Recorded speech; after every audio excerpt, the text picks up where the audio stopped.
Yeah, are you all able to hear me? Okay. So the business, as I said, the business environment is strongly influenced by the external environment in its accomplishment of objectives, implementation of strategies, internal functioning, and even the existence of, even in the existence or survival of the organization. So the business environment constitutes factors or constraints that form the circumstances under which business organizations and their managements must operate in a particular country.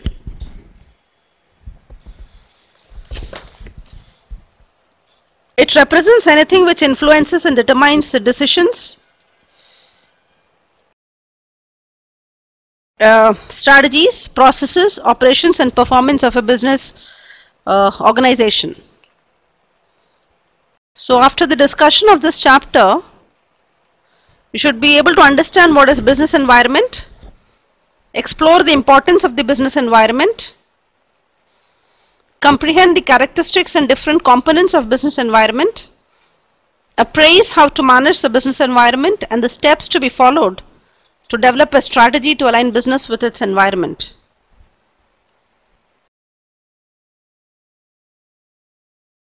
So business environment creates threats and opportunities for different business entities.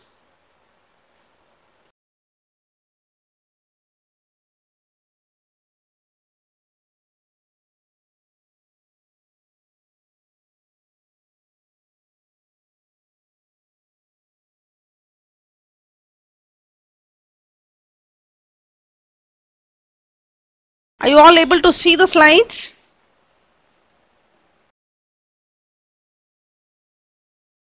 Okay, I'm just uploading it again for let's see if we'll be able to see it. Meanwhile, I'll just continue with the audio. You just listen to it. A business organization must continuously monitor and adapt to its environment if it is to survive and prosper.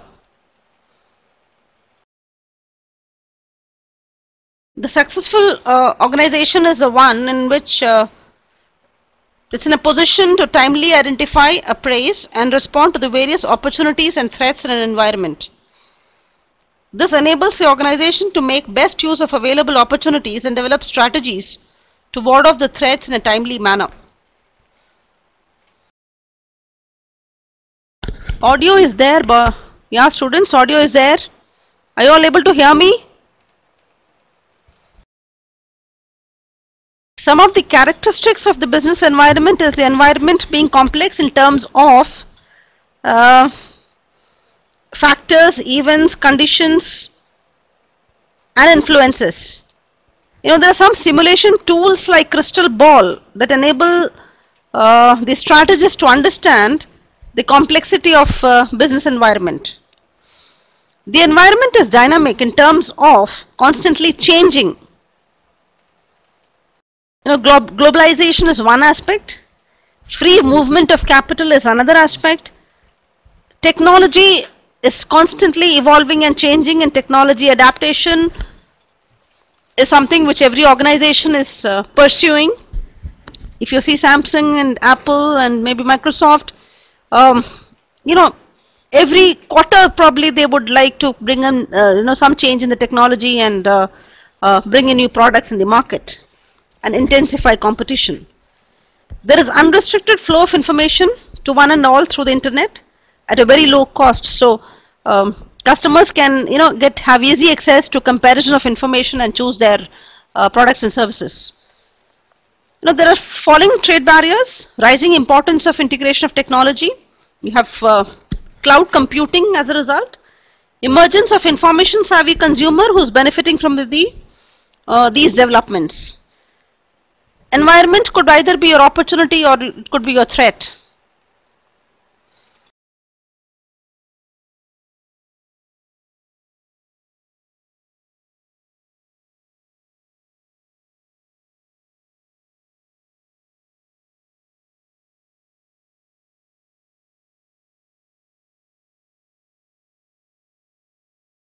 Are you able to see the slides?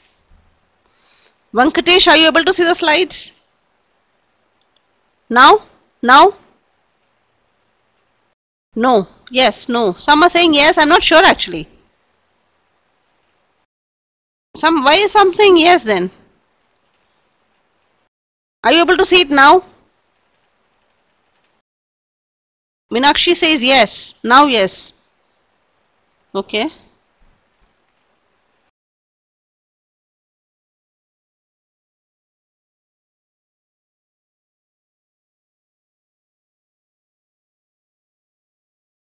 Now also no?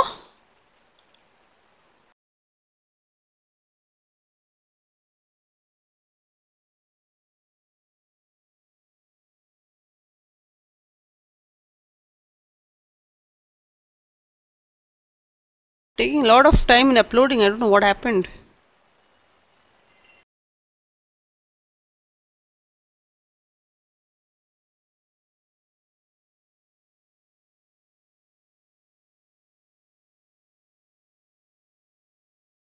Yeah, Alok, you had a question, you could carry on. Yeah, we are touching upon the second chapter.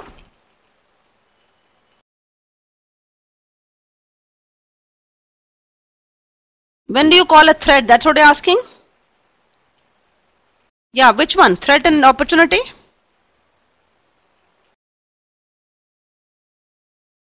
Okay. Threat is, when everybody is doing it and you are not able to cope up with it. Right? You are losing your market share. For example, if you see the banking industry, a lot of private banks have come across and shown the public sector how the banking is. And some of the public banks have actually tried to cope up with that, with the intensifying competition. So you see as an opportunity. The same competition could be an opportunity and a threat.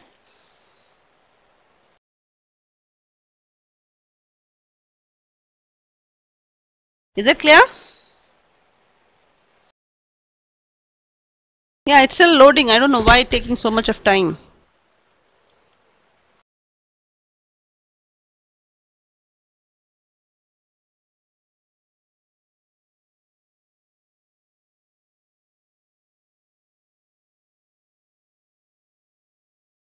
Slides, yeah, I think now it's there.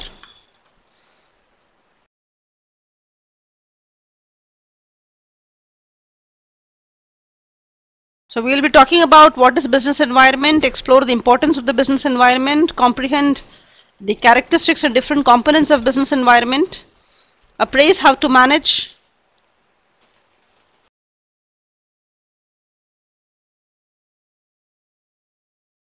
So what is business environment? It's the aggregate of all conditions, events and influences that surround and affect it. It constitutes the factors or constraints of a business that form the circumstances. It represents anything that influences, affects and determines the decisions, strategies, processes, operations and performance of a business organization. Here we'll be talking about the internal and the external environment, which helps the organization to achieve its predetermined goals and objectives.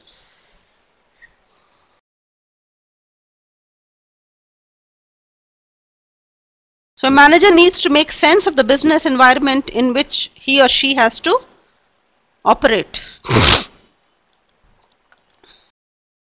Environment is complex, unpredictable, changing.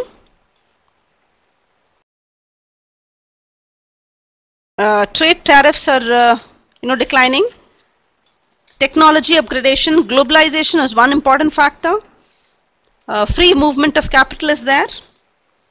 Emergence of information savvy consumer is making it all possible in technology adaptation. Dynamic, constantly changing. If you look at the telecom industry, especially the mobile industry, the computer industry, you will see Microsoft, you will see Samsung, you will see Apple computers constantly upgrading the technology. Multifaceted. Why do we call it multifaceted?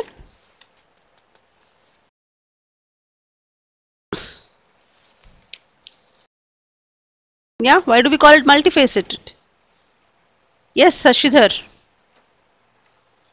Yeah, multifaceted basically talks about you know, a lot of perspectives towards that environment. Yeah, and it has far-reaching impact.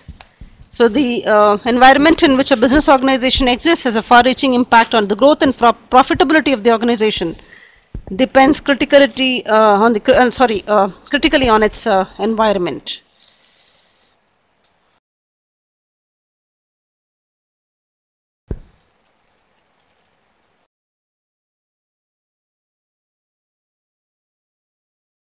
Not understood the multifaceted.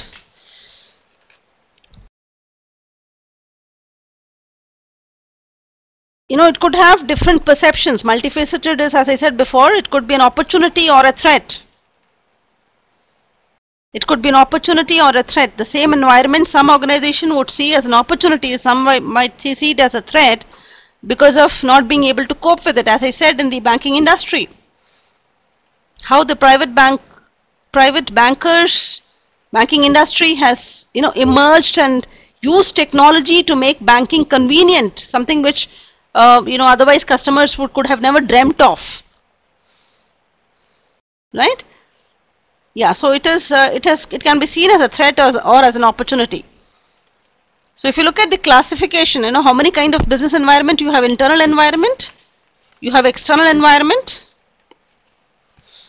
and the external environment consists of the micro environment, which means the immediate environment outside your organization, which could be your customers, which could be your suppliers, creditors, distributors, dealers.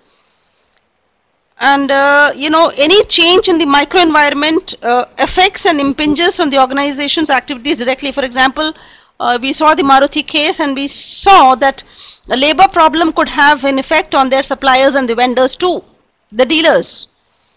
You know, more number of waitage period, the lockout, it had a huge impact. So that's your micro environment. Macro is still larger, that is beyond the control of your business, and it could be your socio-cultural, technological, economical, and you know, all these aspects which are part of your macro environment, which is beyond the control of the business. Is that clear? Micro is your immediate environment, macro is your larger environment on which the business does not have any say, but it directly you know, have some say in terms of your productivity and performance. So you have your global business environment, which talks about policy framework, business sentiment, and economic indicators. For example, you had you know, the euro crisis.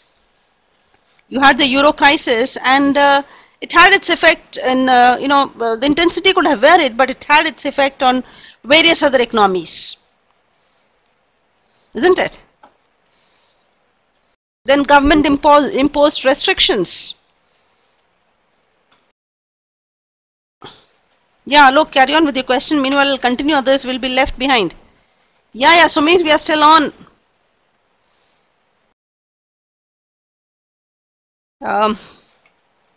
One organization could decide whether we need to go global, or you know, we would like to be you know, limited to our domestic operations. Deciding upon which markets to enter and which ones to avoid. Choosing a right strategy and methodology to enter the global market. For example, if you want to export. Now, is exporting the right strategy when you know, the financial crisis is there? Socio-cultural environment related with the nature of human relationship within the society, and the learned and the shared behavior. For example, I was reading a news yesterday which said McDonald's is coming out exclusively with retail outlets which would sell vegetable burgers, you know, burgers which are stuffed with vegetables exclusively, right? So that is, I felt that's purely an outcome of a socio-cultural environment, and specifically they are planning their locations at religious organizations. For example, you know, near the Golden Temple, and maybe at Vaishno Devi Temple. So McDonald's is, yeah, so that is because a social cultural environment, you know, that's a place where people go for pilgrimage and visit the deities, and they would like to be off from a place which sells non-vegetarian stuff too. It's a huge opportunity. And if it succeeds, internal is your internal policies, HR policies, your communication policies, your wage compensation, reward strategies, all that is your internal environment.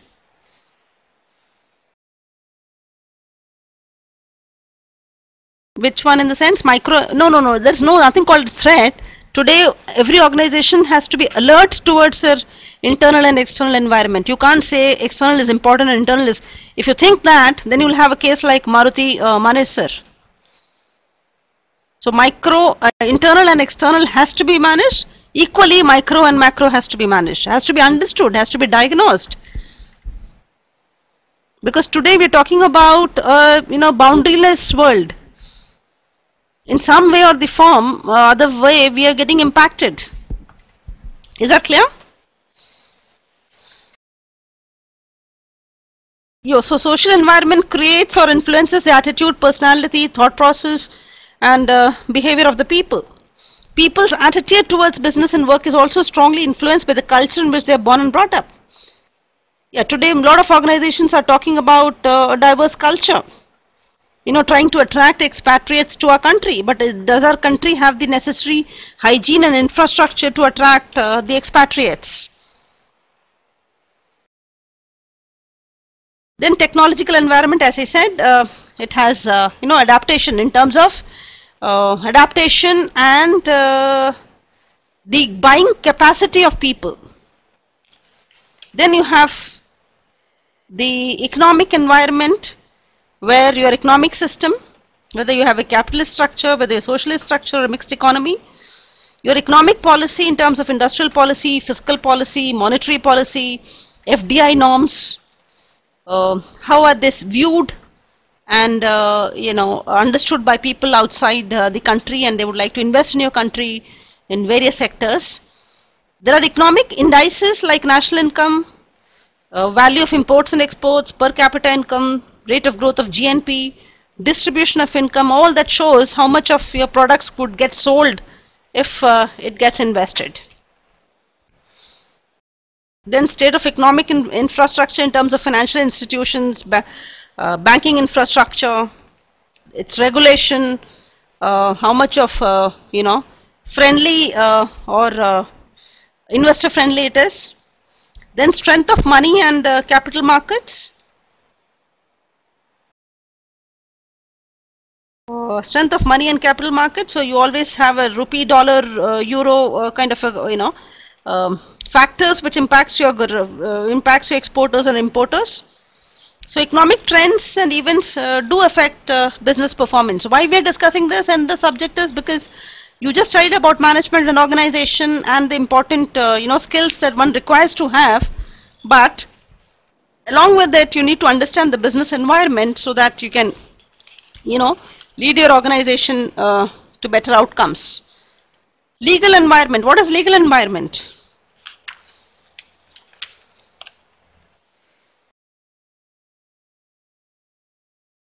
Law system. Yeah, Samsung Apple suit. Excellent. Laws and compliances, statutory laws, labor laws, company laws. How much of stringency, how much of leniency, how much of the government intervention, and how much of policy guidelines are there, and how much of implementation happens. Environmental concerns, yes, today you're talking about greener environment, you're talking about carbon emissions, you're talking about ecology, you're talking about products which are ecologically viable and environmentally suitable. So you're talking about sustainable practices. Yeah, right. So these are all important business environment factors which have impact on the business. Today, even for example, yeah, cyber laws have become quite important today. Ashit Mishra, yeah, right. Customers also are wanting products which are eco-friendly. You're talking about organic products. Yeah. Just go through that point, please. We have just discussed all that.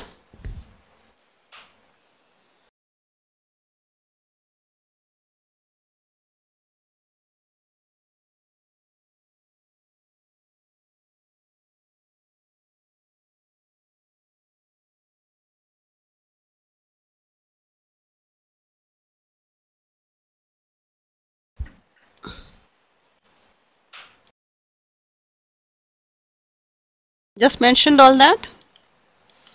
Political environment is strengthened by factors like constitution, degree of stability of the government, and today we are talking about we are witnessing actually this kind of a coalition government, and the constraint it has to go through, and what kind of an effect it has on how the outside world is viewing you. You had a Time magazine who talked about an incompetent prime minister and the PM office taking up at the highest level and responding to those comments.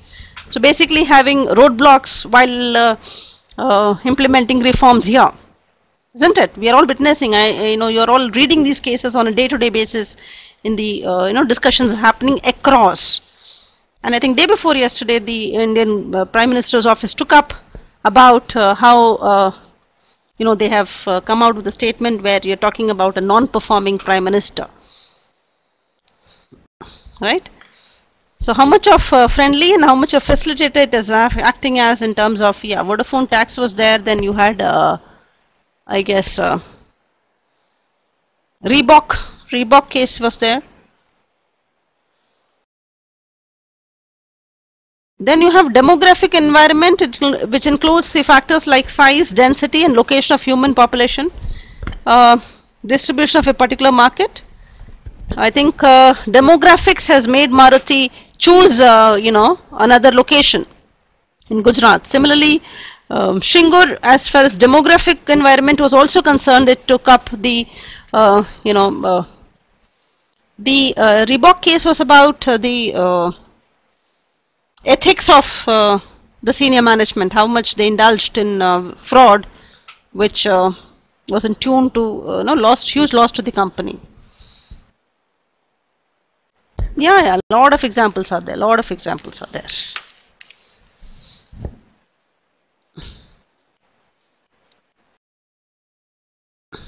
Now, basically, what we are looking at when we are talking about business, we are not going to a depth of it because you have other subjects tackling this topic. What we are looking at is how do you as managers, you are vigilant about broad trends appearing in the environment, how closely you are observing it and trying to understand and diagnose it, determining the relevance of an environmental trend in the sense how products, how technology which you are encashing upon, which you are adopting is environmental friendly, and how much of acceptability of that product is in the market. Yes, nuclear plant in Kerala. Yeah, examining the likely impact of an environmental trend on a product or a market. Yeah, just mentioned about nuclear plant in Kerala. You mentioned about the manufacturing, the carbon emissions. Relating the outcome of an environmental trend to corporate strategy, what needs to be done. Planning has to be, intensive, has to be redesigned. Changes that could be introduced in current products or services. Feasible opportunities that the company should follow for taking an action. Yeah, Alok, carry on. Alok has been quite active in the class. Yeah, Alok, carry on. Yeah, demographic problem in today. Yesterday I was watching a discussion where what's that guy's name? The Mumbai Raj Thackeray, I think. Yeah, Raj Thackeray was talking about Mumbai, the problems in Mumbai, and how migrants from other cities are causing problems in Mumbai law and order. Yeah, and his statements are quite provocative and could have serious problems as far as two states are concerned, and the appropriate state government's reaction to it and the people's response to it, and ultimately the organizational or a managerial response to these political statements.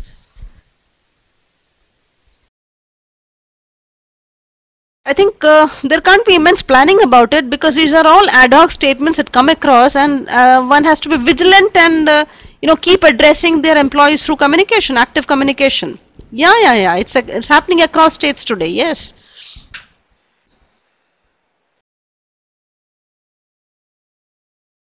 Yes, Ashwini. Yeah, true. Across. So vigilance is required, and communication is required. Interaction is required. Policy guidelines towards what kind of communication should happen within organizations which are not sensitive. All that has to,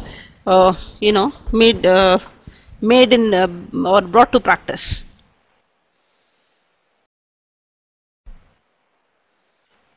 Yeah, what is that for ourselves test?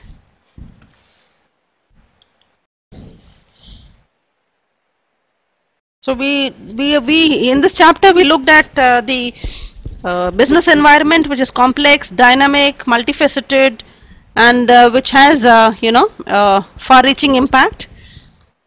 We also talked about the internal and the external environment. We talked about the micro and the macro environment. Micro, which is the immediate environment of the organization, which constitutes customers, suppliers, creditors, distributors, dealers. Macro consists of your global trends, social, technological, economical, political, demographic, and legal environment. Then what are the steps that needs to be developed by managers to deal with the business environment? For example, being vigilant, determining the relevance of a business environment to your industry, examining the likely impact of a trend on a product or a market, identifying and examining the new opportunities that a new trend appears to provide. For example, packaging of products in different formats. You had, once upon a time huge packs. Today you have sachets coming in various forms, which is a business opportunity for many organizations. Identifying and examining the new opportunities and relating the outcome of a trend to corporate strategy. No, I'm having a recap about the chapter which we did. This I'm moving to the third chapter, which is about corporate social responsibility.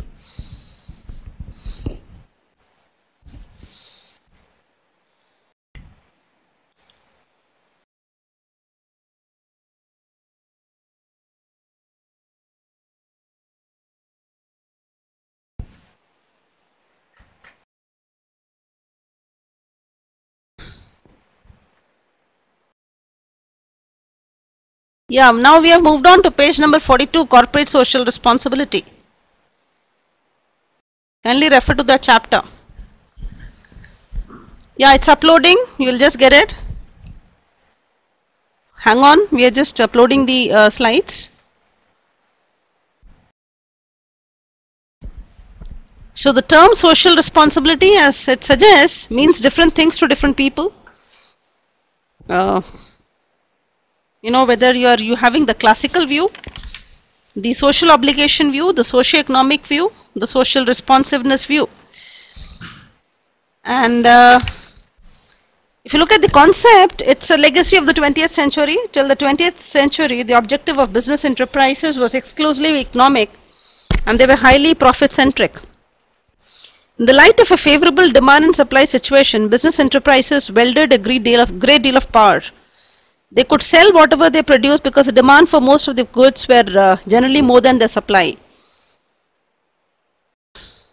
But over the years, with the intensification of competition and the supply exceeding the demand, in a good number of industries, the power of business has declined.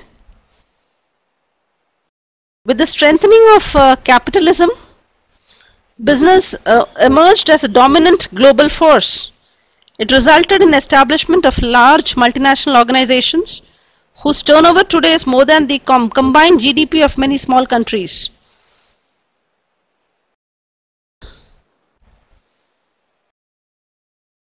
Okay, Neha.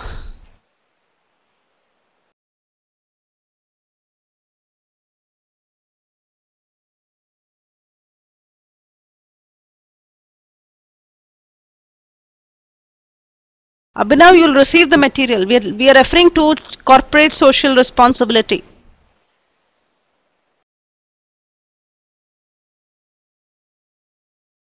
I'm just introducing the subject.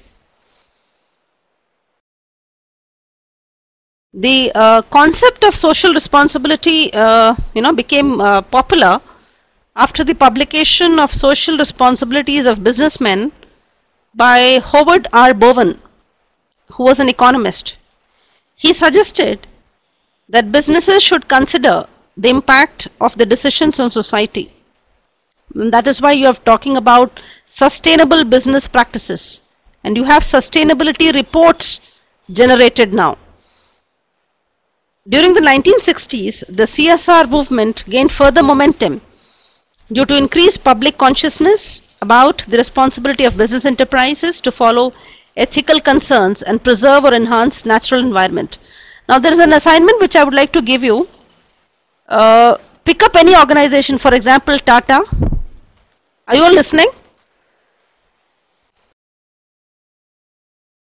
Yeah, Tata, P&G, Unilever, Dabur, Microsoft, IBM. You can pick up Indian organizations also. Birla, Aditya Birla group of companies. You can take up some of the insurance sector, banking sector. Go to the website and identify their CSR practices. It's a very good assignment. Also, I would like you to pick up some of the ethics of individuals and business practices which have had an impact on the business. For example, we had a recent case of Rajat Gupta, yeah, and we had the Vodafone case, we had the Reebok case, all having a huge impact on the business.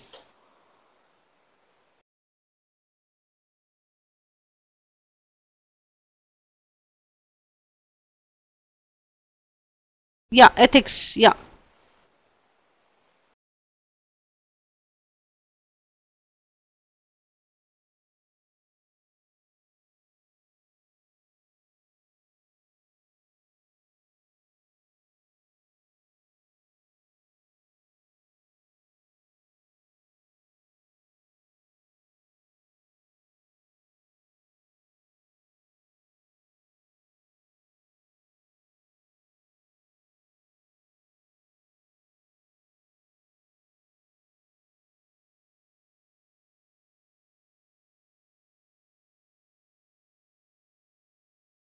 Yeah, these subjects are these two topics actually doesn't need too many of slides because these are all in prevalent in practice. Corporate social responsibility.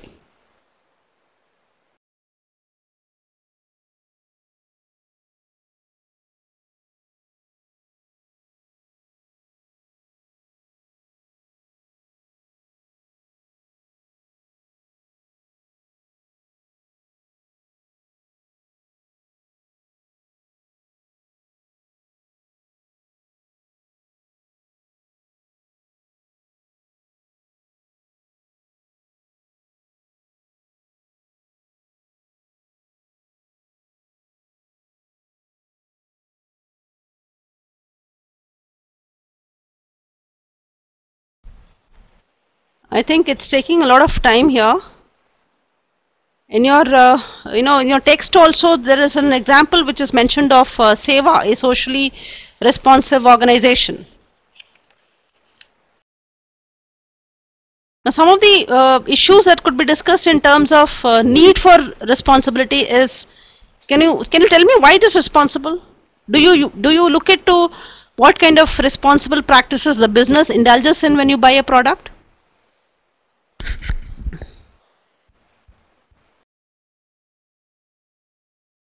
Do you look at the do you look at what kind of practices the organization indulges in? Yeah, I want you to visit some of these famous companies' website and identify some of their CSR practices. And why do they practice it? Do you personally look into some of the practices when you buy a product? Does it matter? Yeah. So you feel good about it. You feel that whatever you're contributing towards a product is also going for some good cause, right? And today it matters more because people are aware, and customers expect transparency, fairness, justice. Uh, we're looking at the bottom of the pyramid, people, and how each one of us contribution can go to some societal upliftment and development. Yeah. So through the CSR practice, it becomes a moral responsibility of the organization to contribute towards the development of the society. And today government regulations are in place. You have, as I said before, through the company law, where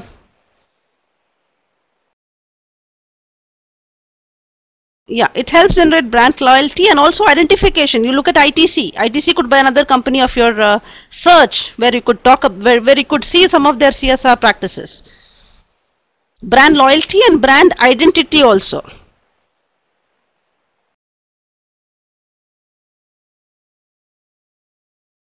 Yeah, then addressing ecological concern. See, the ecology is not yours and mine or organizations or governments. It's a mutual concern.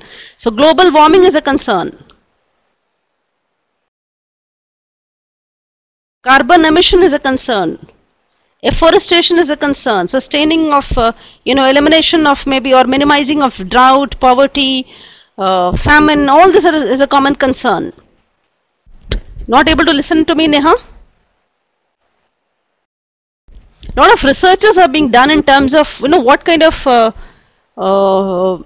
commitment, loyalty, performance could be generated through by the employees in organizations which take up CSR practices.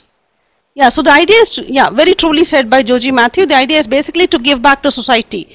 Now there are criticism towards that also in terms of whether this giving back to society is for profitable, merely for profits. For example, when Bill Gates set up his, foundation for AIDS, right? Is it merely to have a brand recognition or more than that? Yeah, Bill and Melinda Gates Foundation for AIDS.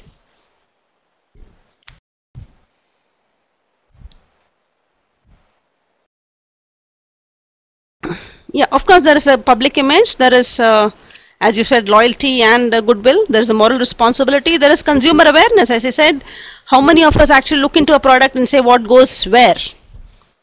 Trust matters, trust of customers matters because word of mouth is there, awareness is there, it spreads across.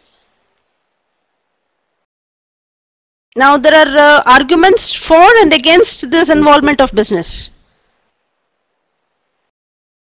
Yes, this has been in details discussed in page number 48 and 49. What are the for and what are the against? For, I think anybody would vouch for it. I also came across a statement which talked about, I don't know why it's taking so much of time.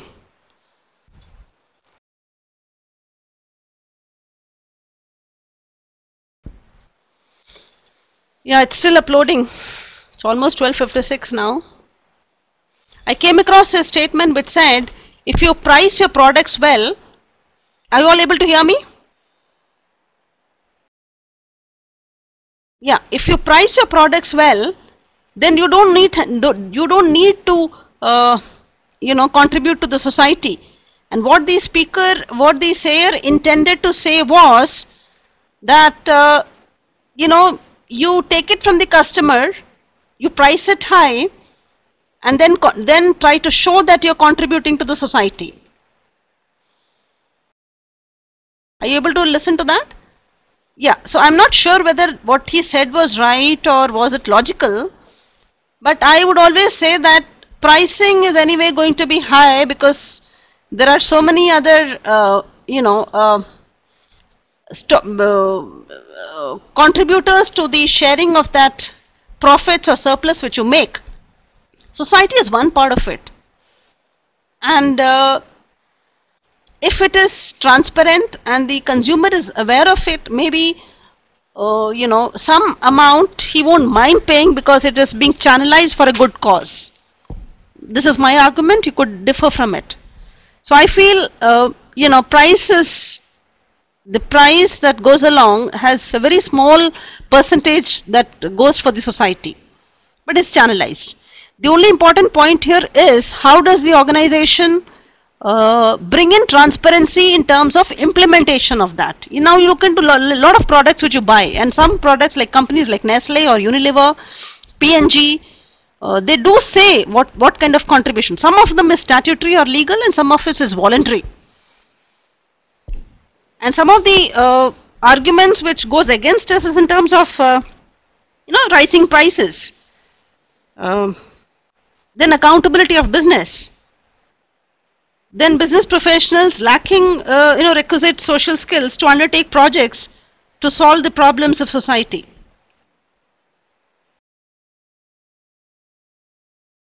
Also the social involvement, because business is always taken as a commercial objective. Business is for the purpose of generating profits, creating a surplus.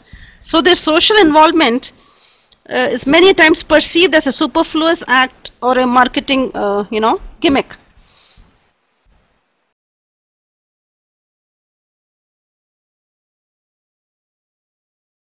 And I was part of one of the NTPC where NTPC assignments where the employees said that to implement some of their CSR projects, they had to hire outside agencies or some NGOs. So they had to outsource it. And the employees were not being involved in the implementation of the CSR projects.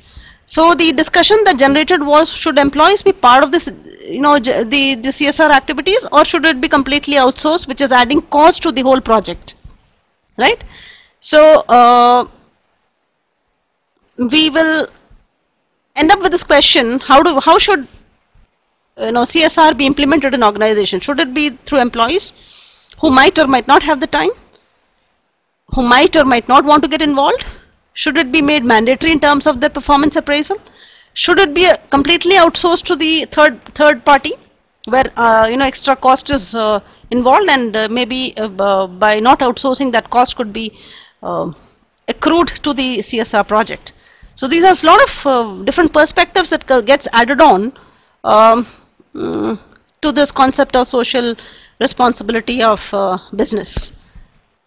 But nevertheless, what I would like to vouch for is, as a academician, as a witness to a lot of corporate business practice, it is a practice which should not be discontinued. In fact, a lot of deliberation through employees and practices through employees should happen, so that it adds immense value to the society, and it adds more to, it goes beyond of giving back to the society. Can we end the class here?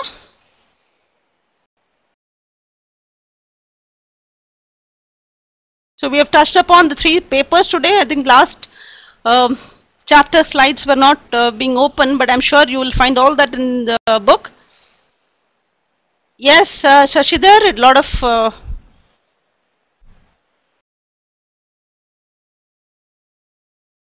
yeah. So how was the class? Did you enjoy the class? Was it informative? Please refer back to your chapters, chapter 1, 2 and 3. Go back to the website of the companies mentioned, see what kind of CSR practices they indulge in. I had to do a case study since a lot of doubts were there. Next time we'll start off with a case in the beginning itself. Yeah, ethics, that's something which can again come from discussion. So I want you to go through the discussions. So some of the material available already there on the public domain. Yeah, Yogesh, what is that? Assignments. Go to the company websites of maybe Tata, maybe P&G, maybe Dabur, maybe Microsoft, IBM. Good leading companies. Some of the NGOs. and see what kind of CSR practices they are having. Yeah, ITC.